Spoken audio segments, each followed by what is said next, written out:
మంత్రులు కేటీఆర్ తో సహా మంత్రివర్గంలో పనిచేసిన వాళ్ళంతా కూడా ఓటమిని జీర్ణించుకోలేక నెల రోజులు కూడా పూర్తిగానటువంటి కాంగ్రెస్ పార్టీ ప్రభుత్వం పైన అక్కసు వెలగక్తా ఉన్నారు. ఓటమిని జీర్ణించుకోలేక ఏది పడితే అది మాట్లాడుతున్నటువంటి పరిస్థితి ఉన్నది. నిన్న మాజీ మంత్రి వ్యవసాయ శాఖ మంత్రి నిరంజన్ రెడ్డి మాట్లాడుతూ రైతుల విషయంలో కొన్ని ఆరోపణలు చేసిండు. ఈ మంత్రి 10 సంవత్సరాలలో బీఆర్ఎస్ పార్టీ అధికారంలో ఉన్నప్పుడు వ్యవసాయ శాఖ నిర్వహించినటువంటి ఈ నిరంజన్ రెడ్డి పూర్తిగా వ్యవసాయ శాఖను భ్రష్టు పట్టించినటువంటి నిరంజన్ రెడ్డి కూడా ఇవల్ల కాంగ్రెస్ పార్టీ పైన ఆరోపణలు చేస్తున్నాడు. కాంగ్రెస్ పార్టీ ప్రభుత్వం పైన ఆరోపణలు చేస్తా ఉన్నాడు. 500 బోనస్ గురించి మాట్లాడుతున్నాడు. ఆయన కనీసం సిగ్గుశరం ఉండాలి.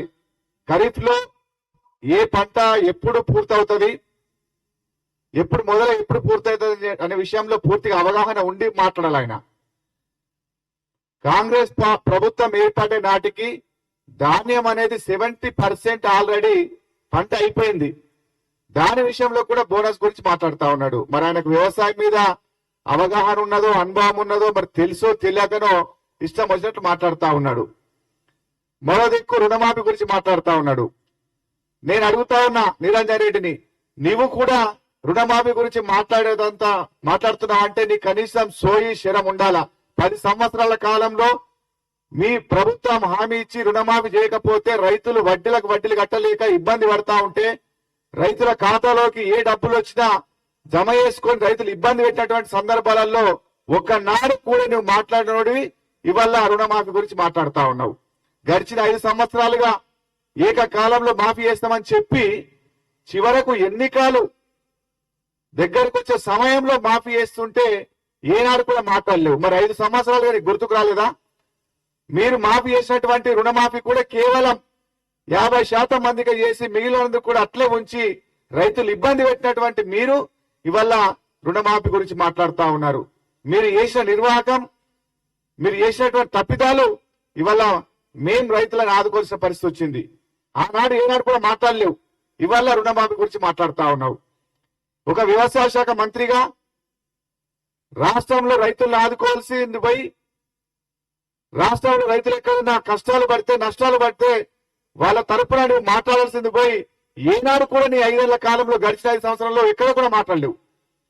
రాష్ట్రంలో విపరీతంగా వర్షాలు పడి పంట నష్టపోతే ఏ ఒక్కనాడు కూడా పంట నష్టం గురించి మాట్లాడలేదు. పంట నష్టం ఇప్పించినటువంటి పాపన పోలేదు.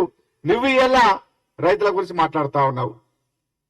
తామర రోగం వచ్చి మిర్చి పంట నష్టపోయి మిర్చి రైతులంతా కూడా ఆత్మహత్యలు చేసుకుంటే ఏనాడు కూడా ఒక రైతుని పరామర్శించలే, ఒక పంట నష్టపరిహారం ఇప్పించలే, నకిలీ విత్తనాలను పీడియాక్ట్ పెట్టలే, రైతులకు నష్టపరిహారం ఇప్పించలేనటువంటి నీవు ఇవల్ల మాట్లాడుతా ఉన్నావు.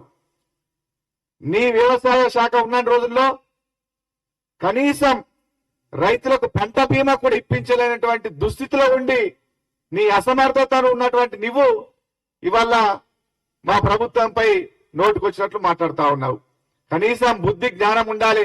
వ్యవసాయ శాఖ మంత్రిగా నువ్వు ఉన్న రోజులలో ఏ రకంగా రైతుల తరపున మాట్లాడినావు, ఏ రకంగా రైతులకు మేలు చేసినావు అనేటువంటి కొంచెం ఆలోచించుకొని మాట్లాడాలా.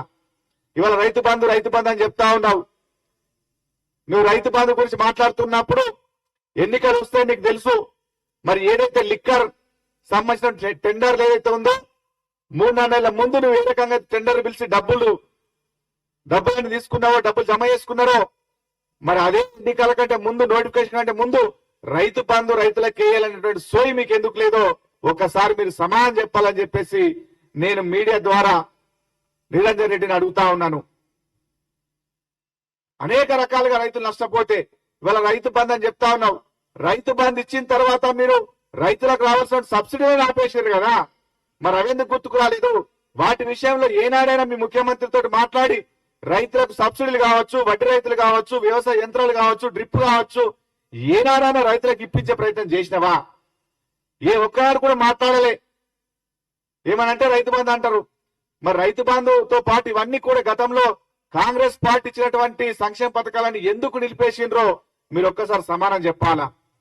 ఇవాళ మాట్లాడితే కాంగ్రెస్ పార్టీ రైతులకు అన్యాయం చేసింది, రైతులకు క్షేమపణ చెప్పాలంటే రైతులను ముంచింది మీరు. రైతులకు రుణమాఫీ చేస్తామని చేయక రైతులను వడ్డీ బారిన పడేసింది మీరు. ఏకకాలంలో దేశవ్యాప్తంగా రైతులకు రుణమాఫీ చేసినటువంటి చరిత్ర కాంగ్రెస్ పార్టీది. మరొక మాట మాట్లాడిండు, దేశవ్యాప్తంగా రైతుల్ని పూర్తిగా మోసం చేసిరు, దగా చేసిరు అంటున్నాడు. నీకైనా బుద్ధి ఉందా నేను అడుగుతా ఉన్నా.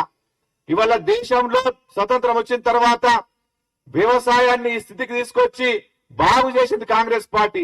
ఈ దేశంలో వ్యవసాయానికి సాగునీరు అందించడం కోసం దేశంలోనే కాదు తెలంగాణలో సహా ప్రాజెక్టులు నిర్మించి సాగునీరు అందించినటువంటి ఘనమైన చరిత్ర కాంగ్రెస్ పార్టీది. అది తెలియదా నీకు? ఏది పడితే అది మాట్లాడుతూ బట్టగాల్చి మీద వచ్చినటువంటి ప్రయత్నం నిరంజన్ రెడ్డి చేస్తుండు. మా కాంగ్రెస్ పార్టీ ప్రభుత్వానికి స్పష్టమైనటువంటి రైతుల విషయంలో ఒక స్పష్టత ఉంది. ఖచ్చితంగా రైతులకు సంబంధించినటువంటి ఏదైతే హామీలు ఉన్నాయో అవన్నీ కూడా ఖచ్చితంగా నెరవేర్చి రైతులను ఆదుకునేటువంటి ఆలోచన కాంగ్రెస్ పార్టీకి ఉంది, కాంగ్రెస్ ప్రభుత్వానికి ఉంది. ఖచ్చితంగా ఆ దిశగా చేస్తారు. కానీ ఊరికే ఏదో నోటికి వచ్చినట్లు మాట్లాడి మీరేదో గొప్పగా చేసినట్లు, మీకేదో రైతుల మీద ప్రేమ ఉండి చేసినట్లు, కాంగ్రెస్ ప్రభుత్వానికి లేనట్లుగా మాట్లాడితే చూస్తూ ఊరుకునేది లేదు. నీ కాలంలో మీ హాయంలో ఇంత భ్రష్టు వచ్చిందో నీకు తెలుసు. ధాన్యం కొనుగోలు గురించి మాట్లాడతారు. ధాన్యం కొనుగోలు ఇంత అవినీతి జరిగి ఆధారంతో సహా మేము ఇచ్చినాం. ఏనాడైనా ఒక సెంటర్ పోయి మాట్లాడినరా? ఏనాడైనా ఒక సెంటర్ లో పోయి ఆ ఏదైతే దోపిడీ జరుగుతుందో, తరుగు పేరు మీద దోపిడీ జరుగుతుందో ఒక్కనాడైనా అడ్డుకునే ప్రయత్నం చేసిండ్రా? ఏనాడు అడ్డుకోలే. ఎక్కడ పడితే అక్కడ దోచుకొని ఇవాళ మీ రైతుల మీద ప్రేమ ఉన్నట్లు మాట్లాడుతూ ఉన్నారు. అనేక సందర్భాలలో మేము కలిసి వినతి పత్రాలు ఇచ్చినాం. పలాని సెంటర్ లో రైతులను ఈ రకంగా దోపిడీ చేస్తున్నారు, పలాని ప్రాంతంలో వర్షాలు పడి పంట నష్టపోయింది, పలాని ప్రాంతంలో పంట కొనడం వల్ల దోపిడీ జరుగుతా ఉన్నది, పలాని ప్రాంతంలో ఆత్మహత్య చేసుకుంటారు అని చెప్పేసి అనేక రకాలుగా మేము రైతాంగం తరపున మాట్లాడి వినతి పత్రాలు ఇచ్చినప్పటికీ కూడా ఏ ఒక్కరోజు కూడా మాట్లాడినటువంటి నీవు ఇవల్ల మాట్లాడితే చూసి ఊరుకోమని చెప్పేసి మేము కిసాన్ కాంగ్రెస్ తరపున మిమ్మల్ని సీరియస్ గా హెచ్చరిస్తా ఉన్నాం.